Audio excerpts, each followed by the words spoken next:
Oi pessoal, eu sou o Heráclito e hoje nós vamos falar sobre individuação, que é um tema que os junguianos gostam de comentar, obviamente, e eu vou fazer na realidade uma série de vídeos. Esse vídeo é só uma espécie de prolegômeno, de introdução ao tema, em que eu vou indicar também uma série de livros de onde eu tirei o que eu vou falar agora, para que vocês possam vocês mesmos irem a esses livros, né? E fazer algumas advertências, né? Porque, como é comum no universo junguiano, fala-se muita bobagem acerca da individuação. Só ressaltar aqui meu livro, né? Psicologia Junguiana, uma introdução. Nele eu não falo da individuação, porque não dá para condensar em um livro tão pequenininho um tema tão complexo.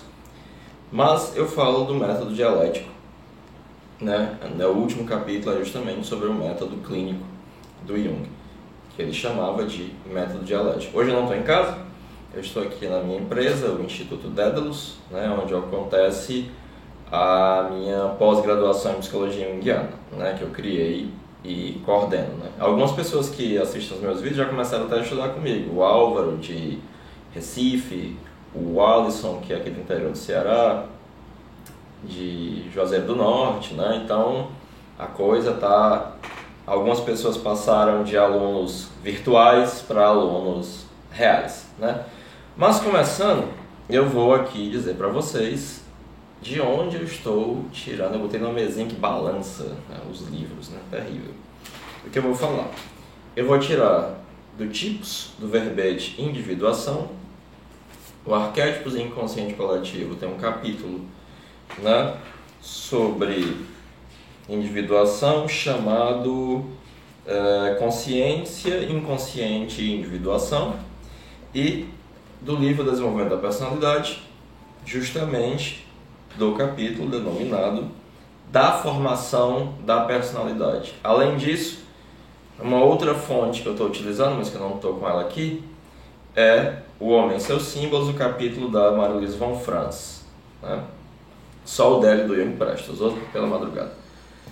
Porém, uma das primeiras palavras de advertência, eu vou dizer várias, mas a primeira é que, sem ler a parte da obra em que o Jung trata de alquimia, não dá para falar de individuação.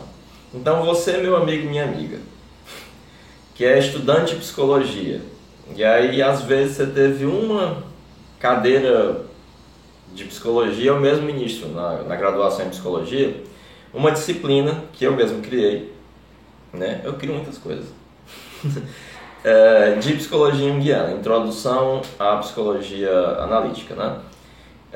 Mas aí você vai fazer seu TCC, aí você leu 3, 4 livros do Jung, né? Não leu nada de alquimia. Eu quero falar sobre individuação. Não faça isso. Não faça, né? Para psicanálise talvez seja o equivalente a você estar se formando e falar sobre fim de análise, né? É um negócio que só não dá. Todavia, antes de você ir a esses textos de alquimia, que são de fato textos difíceis, né? Você pode ler esses textos que eu estou sugerindo aqui. Não que eles sejam fáceis, mas eles apresentam uma dificuldade menor do que comparado a esses textos de alquimia. E eu ainda sugiro que antes de começar os textos de alquimia do Jung, você leia os da von Franz, especialmente o Alquimia e Alquimia e Imaginação Ativa, da Marie-Louise von Franz, né? Que, segundo o próprio Jung, foi a única de suas discípulas que compreendeu completamente sua psicologia, né? Os outros não. Então, essa é a primeira palavra de advertência, né? A segunda palavra de advertência é que é um erro muito comum, inclusive cometido pela Yolanda Jacobi, né? O Jung tem uma boa parte das cartas não foram publicadas, e há trabalhos excepcionais escritos pelo Dr. Sonu Chandazani, boa parte deles ainda em inglês, sobre as cartas, a publicação das cartas, as dificuldades editoriais, a quantidade de material que ainda falta ser publicado. Mas nessa carta ele corrige o livro da Jacobi, né? Complexo, Arquétipo e Símbolo, né? Em português. E em determinado momento ela diz que a individuação e o si mesmo são conceitos. Jung vai dizer que eles não são conceitos, eles são fatos empíricos, que ele descobriu não são conceitos em sentido filosófico. No máximo, eles podem ser conceitos no sentido que ele alude no volume 9, que são conceitos empíricos, né? Que são nomes que denotam determinados fatos psíquicos, que ele tenta descrever e circunscrever. Então, a individuação, a primeira coisa é que ela não é um conceito. Ela foi algo que Jung descobriu. Assim como o si mesmo, em alemão, Selbst, né? A outra coisa é assim: sempre que vocês escutarem um junguiano dizendo que é individuado ou que está na individuação e não estiverem correndo lágrimas de sangue, essa pessoa é só louca, né? E vocês vão entender isso porque ao final desse vídeo. Eu espero, né? Se vocês não entenderem, aí é culpa minha, sei lá, vocês são doidos também, ninguém sabe, né? Pode ser que eu seja incompetente, pode ser que vocês sejam doidos. Mas o processo de individuação, ele é algo tão difícil, tão penoso, tão perigoso, que tanto a Barbara Hanna, especialmente a Barbara Hanna e a Marie-Louise von Franz, elas dizem abertamente, né, que se elas não tivessem conhecido o próprio Jung, elas achariam que isso era só impossível, que isso era um doidice, que era um negócio que o Jung tinha inventado na cabeça dele. De tão absurdo, impossível e difícil que é, né? Eu espero que ao final vocês percebam pelo menos o quão isso é difícil, né? Eu mesmo, coitado de mim, né? Ainda estou lidando com alguns dos sintomas da minha neurose e com a adaptação social, né? Que para mim é uma coisa bastante difícil, né? E sem isso não tem, né? A maioria das pessoas que se arroga serem pessoas individuadas ou estarem na individuação, no máximo possuem uma identificação patológica com o próprio inconsciente, com si mesmo, ou com alguma das outras figuras como o ânimos e a ânima, e são pessoas possuídas pelo diabo, né? São pessoas que estão em um estado psicológico de possessão. A Marie-Louise von Franz definia psicologicamente possessão, estar possuído por estar identificado a uma imagem arquetípica luminosa, né? É achar que você é capaz de engolir o sol, e aí você diz, me individuei, e aí quem fala já não é mais você, né? Você fala com 1000 vozes, né? Porque é o inconsciente que fala através de você, e você, como indivíduo, desaparece, né? Mas indo à vaca fria, né? No texto do Arquétipos e Inconsciente Coletivo, o Jung ele vai primeiro ressaltar alguns aspectos que eu acho que para nós historicamente já estão claros, da autonomia do inconsciente, né? E que esse inconsciente, paradoxalmente, ele parece ser algo caótico e irracional, mas ao mesmo tempo parece existir algum tipo de ordem e parecem haver organização em torno de personalidades. E ele vai chegar a uma conclusão fundamental de que personalidade não é igual à consciência. Por quê? Porque determinados complexos, que são a organização de estruturas arquetípicas, como a ânima e o ânimo, surgem personificados, ou seja, aparecem como personalidades. Ou mesmo o si mesmo, em alemão Selbst, como eu já falei, que também pode aparecer em determinado momento personificado, como herói, como velho sábio, como Deus, etc, né?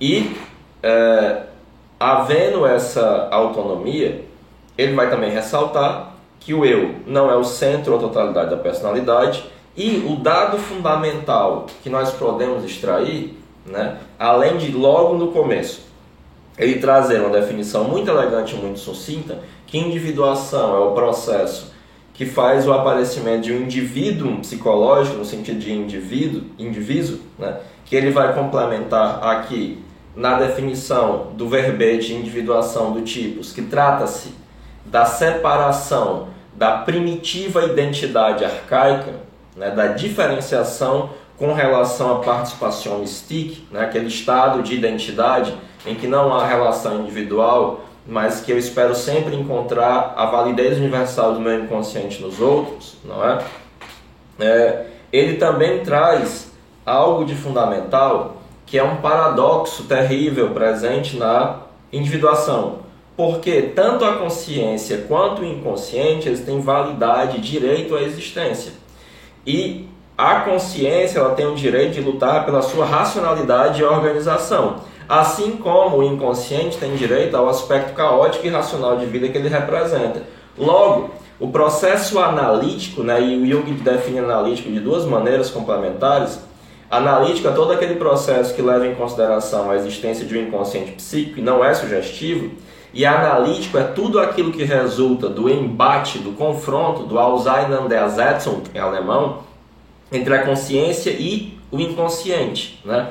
Ele vai dizer que os dois têm direito à existência. Então, simultaneamente, a individuação é um combate aberto e uma colaboração aberta, o que já dá o aspecto paradoxal. Além disso, há uma relação que se estabelece entre a consciência e o inconsciente. Isso é o que Marie-Louise von Franz vai falar em seu capítulo brilhante, como é de costume, com relação a Marie-Louise von Franz, no Homem e seus Símbolos.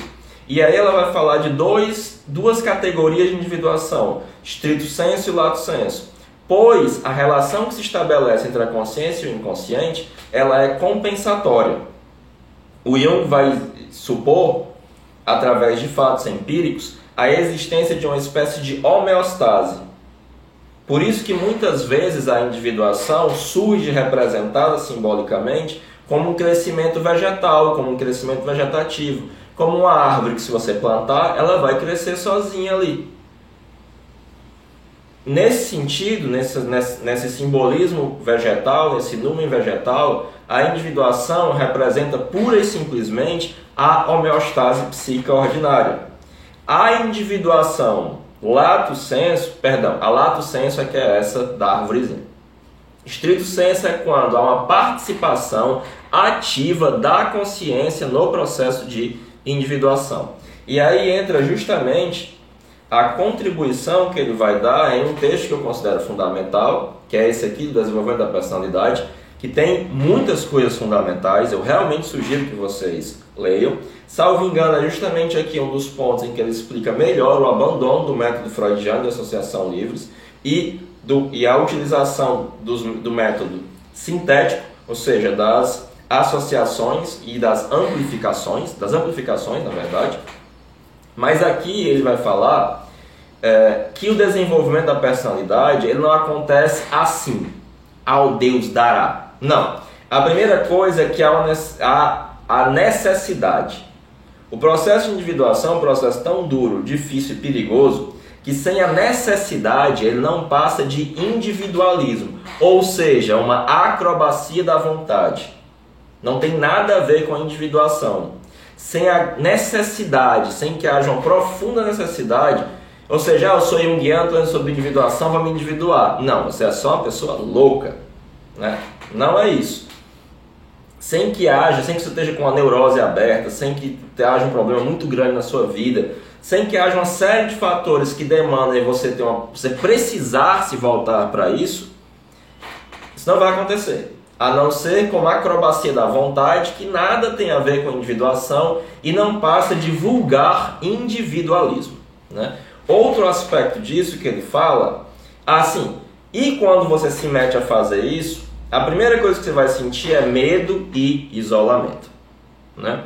A Barbara Hanna, no The Animus, ela usa uma alegoria muito interessante, que toda ovelha que caminha à frente do rebanho é vista pelas demais como lobo. Em outro momento da obra, ele vai falar que no momento que você colocar suas patinhas no caminho da individuação, todos estarão contra você. Porque se individuar é um negócio inútil, no sentido da sociedade, no sentido é o que Campbell chamaria do divinamente supérfluo. Por que é um negócio inútil? Porque seu pai sabe como é que você tem que ser. Porque seu professor sabe como é que é um aluno. Porque o aluno sabe como é um professor bom. E o professor que é individual, principalmente na escola, o aluno, o professor, a individualidade é vista como anarquia. O seu chefe, ele não quer saber que você seja do jeito que você tem que ser. Ele quer que você seja do jeito que ele quer que você seja. E a sociedade como um todo vai ter todo um corpo de normas, regras e expectativas que vai reagir de maneira muito negativa a você resolver ser quem você é, né? E aí, obviamente você se sentirá profundamente isolado e terá profundo sentimento de medo, né? Além disso, não ocorre a individuação sem a categoria que Jung chama de fé, de fidelidade ao próprio caminho, que ele vai utilizar o termo paulino, o termo grego pistes, que também aparece na Poética de Aristóteles, também é um termo aristotélico, mas ele usa em sentido paulino, no sentido de que você achar, ou seja, há que ter a participação do inconsciente, por óbvio, porque a individuação, além de tudo, ela é uma graça. Se Deus não quiser, se o inconsciente não quiser, ela não acontece. Mas, se não houver uma decisão consciente em participar do processo, não passa de um automatismo inconsciente. E você só decide fazer isso se você julgar que seu caminho é o melhor e que nenhum outro é melhor do que ele. A tal ponto que ele chega a citar Nietzsche e a noção nietzschiana de amor fati, de amor ao próprio destino. Porque, além de tudo, como eu falei antes, há uma questão de designação. Em alemão, Bestimmung, né? Porque a raiz da palavra Bestimmung é uma voz que se dirige a você. Há algo em você, essa voz interior, que se dirige a você e diz: malandro, teu caminho é esse. E aí você pode ter o amor fácil de dizer: olha, é disso aí, é exatamente disso que eu preciso e nenhum outro caminho me serve e este é o melhor caminho porque é o meu, né? E nesse ponto aí você vai ter os elementos que são necessários para que possa acontecer a individuação. E é algo de grande perigo. E não é à toa que o Jung também vai falar que é similar esse caminho àquilo que os chineses chamavam de Tao, porque ele é um caminho psíquico vivo, né? Ele é algo vivo, ele é algo que há algo de incontrolável, há uma participação do aspecto filogenético da psique, do substrato arquetípico luminoso. E como é luminoso, ele é autônomo. Ele vai agir porque ele vai agir. É o que o Jung vai falar na introdução à resposta a Jó. Os arquétipos não são apenas objetos do psiquismo, eles também são sujeitos do psiquismo, eles são agentes do psiquismo, que podem inclusive subjugar com seu poder a vontade, podem reprimir o eu, podem deslocar o eu, né? E aí você já tem uma série de elementos com relação a isso. Então, quando vamos ao tipos, o Jung vai dar outra tacada fundamental de que a individuação ela não é uma norma que se antagônica à norma coletiva. Porque o caminho individual nunca pode ser norma. Pelo contrário, sem que haja um mínimo de adaptação às condições sociais, é impossível o caminho da individuação.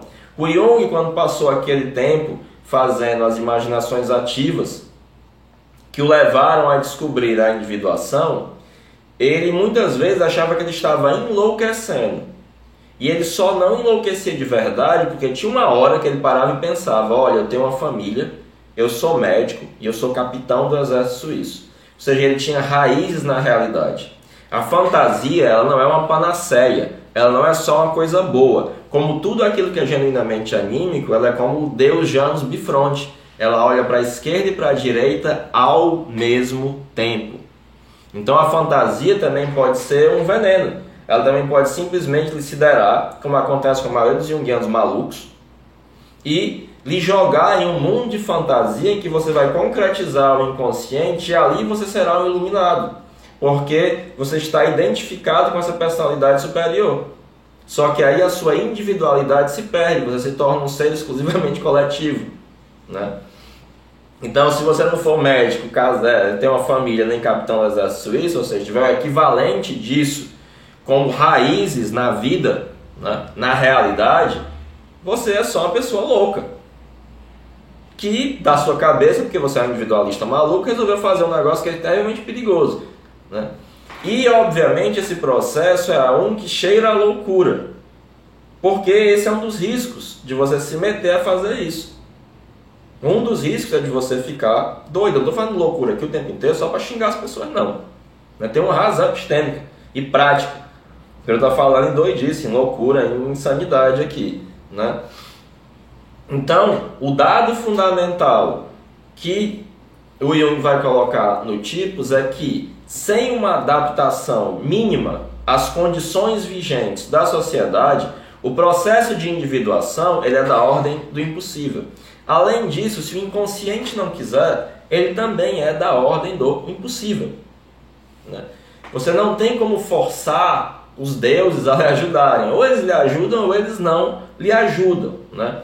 Então, a maior parte dos discursos acerca da individuação de junguianos menos responsáveis epistemologicamente e menos rigorosos e mais doidos é simplesmente de individualismo. Até porque a individuação, ele coloca isso justamente nesse aqui no texto dos arquétipos, não é algo que se procure, não é algo que se crie, é algo que está lá de antemão. Há um caráter de fato de Bestimmung, de designação, né? Há um destino. Nesse ponto, o Jung, assim como o Nietzsche, ele é trágico. Liberdade é igual a destino. Você só é livre quando você aceita de bom grado aquilo que é o seu destino, aquilo ao qual você foi predestinado. Porque já há, a priori, em você, do seu inconsciente, algo que quer se manifestar por meio da sua vida, né? E isso é algo muito difícil de ser engolido, especialmente no Ocidente, né? Depois estou lembrando só em alemão, droga, do Iluminismo, né? Do Aufklärung, né? Do grande esclarecimento do período iluminista europeu, que é justamente um desenvolvimento do individualismo burguês, que é tudo aquilo que o Jung não está falando. O Jung não está falando deste individualismo burguês, né? Desse indivíduo que vai surgir a partir do esclarecimento, né? Não é disso que se trata. Tanto é que a Barbara Hanna conta uma história que foi contada ao Jung pelo Richard Wilhelm. E ele falou para ela, olha, aí está o coração da análise junguiana. E também está o coração daquilo que é o processo de individuação, né?